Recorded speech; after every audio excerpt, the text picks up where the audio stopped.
হে অনঘ, ইহলোকে দ্বিবিধা নিষ্ঠা আছে, ইহা পূর্বে বলিয়াছি।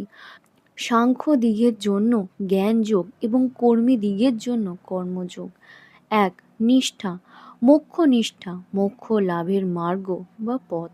দুই, সাক্ষ্য, যাহারা ব্রহ্মচর্যের পরই সন্ন্যাস ব্রত অবলম্বন করিয়াছেন, তাহারা বেদান্ত বিজ্ঞানের মমজ্ঞ এবং জ্ঞান ভূমিতে সমারূঢ়।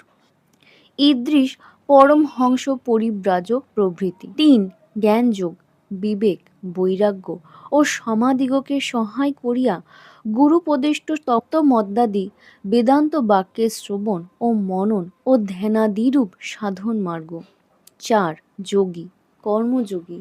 পাঁচ, কর্মযোগ দ্রব্যষ্ট। ছয়, পূর্বাধ্যায় শ্লোকের ব্যাখ্যায় দ্রব্যষ্ট, অর্থাৎ সৃষ্টির প্রারব্ধে এইরূপ অর্থও হয়।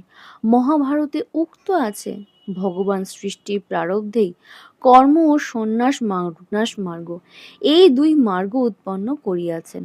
কর্ম চেষ্টা না করিলেই পুরুষ নিষ্কাম লাভ করিতে পারে না, আর কর্ম ত্যাগ করিলেই সিদ্ধি লাভ হয় না।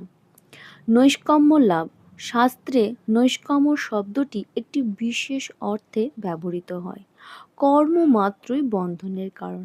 এই কর্মবন্ধন হইতে মুক্তি বা নিষ্কৃতির অবস্থাকে নৈষ্কম্য সিদ্ধি বা মোক্ষ বলে। সন্ন্যাসবাদীগণ বলেন, কর্ম ত্যাগ করিয়া জ্ঞান মার্গে বিচরণ করিলেই নৈষ্কম্য বা মোক্ষ লাভ হয়। শ্রী গীতা বলেন, তাহা হয় না। সন্ন্যাস মার্গে মোক্ষ লাভ হয় ঠিক, তাহা হয় জ্ঞানের ফলে, কর্ম ত্যাগের ফলে নয়। কর্ম বন্ধনের কারণ নয়, অহংকার ও কামনাই বন্ধনের কারণ। কামনা ত্যাগেও জ্ঞানের প্রয়োজন এবং সেই হেতুই নিষ্কাম কর্ম মোক্ষপ্রদ। মোক্ষের জন্য চাই অহংকার ও ফলাশক্তি ত্যাগ, কর্মত্যাগ প্রয়োজন করে না। বস্তুত দেহধারী জীব একেবারে কর্মত্যাগ করিতেই পারে না। প্রকৃতৈর্য গুণ, সত্ব, রজ, তম, প্রকৃতির এই গুণত্রয় হইতেই রাগ দেশাদির উৎপত্তি। ইহা হইতেই কর্মপ্রেরণা। নিঃশ্বাস প্রশ্বাসাদি স্বাভাবিক কর্ম প্রকৃতির প্রেরণায় হইয়া থাকে। কেহই কখনো ক্ষণকালও কর্ম না করিয়া থাকিতে পারে না। কেননা প্রকৃতির গুণে অবশ হইয়া সকলেই কর্ম করিতে বাধ্য হয়।